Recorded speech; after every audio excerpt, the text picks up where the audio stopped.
ఇలా mutton fry తయారు విధానం చేద్దాం. మటన్ ఉడకబెట్టిన ఫస్ట్ ఒక 4 విజిల్ వచ్చేదాకా. అంతలోపు ఉల్లిగడ్డ గిట్లా పోట్ చేసుకుందాం. ఒక 3 పావుల నూనె వేసుకుందాం. ఆయిల్ కాగింది కదా, సాజీలు వేసుకుందాం. 2 ఇలాచీలు వేసుకుందాం, 2-3. ఒక దాల్చిన చెక్క, 2 ఇలాచీలు,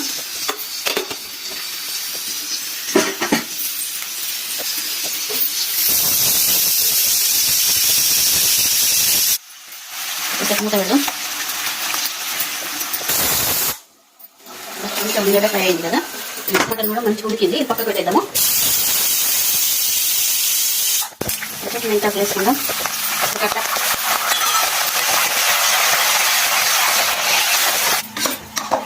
మటన్ మంచిగా ఉడికిపోయింది. చూడండి, దీన్ని ఫ్రై చేద్దాం. పసుపు వేద్దాం, 1 స్పూను ఉప్పు వేద్దాం, అల్లం, ఎల్లిపాయలు, గసాల, కొబ్బరి మిక్సీ పెట్టిన ఒకసారి కలుపుదాం. మంచిగా ఫ్రై కావాలి. ఫ్రై అయినాక మటన్ వేసుకుందాం. పచ్చివాసన వేయడానికి దీన్ని మంచిగా నూనె ఫ్రై చేయాలి. ఇప్పుడు ఒకసారి చేసుకుని మటన్ ఫ్రై ఎంత బాగుంటుందో. ఇంకా 5 నిమిషాలు దీన్ని మంచిగా ఫ్రై అయింది. చూడండి, అల్లం పేస్ట్, ఉల్లిగడ్డ, కొబ్బరి మంచిగా ఆయిల్.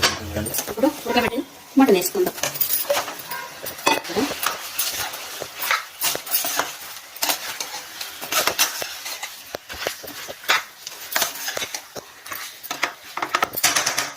ఒకసారి మంచిగా ఆయిల్ పైకి వేసుకుందాం.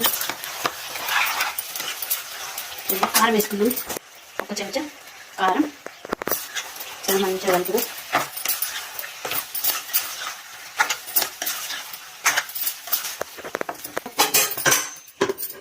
సరే చూద్దాం. కొంచెము ఉప్పు వేసుకుందాం. అప్పుడు కొంచెం వేసినాం కదా, కొంచెం ఉప్పు వేసుకుందాం. కొంచెం ధనియా పౌడర్ వేసుకుందాం. ఒకసారి మంచిగా మూత పెడదాం. చూద్దాం, ఒకసారి చూద్దామా. పైకి ఆయిల్ వేద్దాం. ఇంకా ఫ్రై అవుతాను. ఇంకా 2 చెంచాల వాటర్ వేసుకుందాం.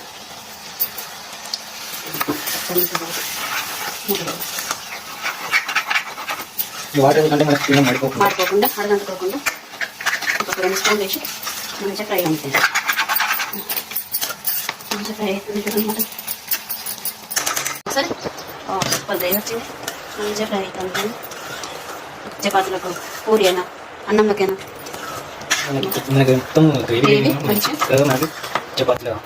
చపాతీకైనా బాగుంటుంది, పూరికైనా బాగుంటుంది, అన్నంలోకైనా. ఒకసారి వేసి చూడండి ఎంత బాగుంటుంది. చిక్కగా గ్రేవీ మంచి టేస్ట్ ఉంటుంది.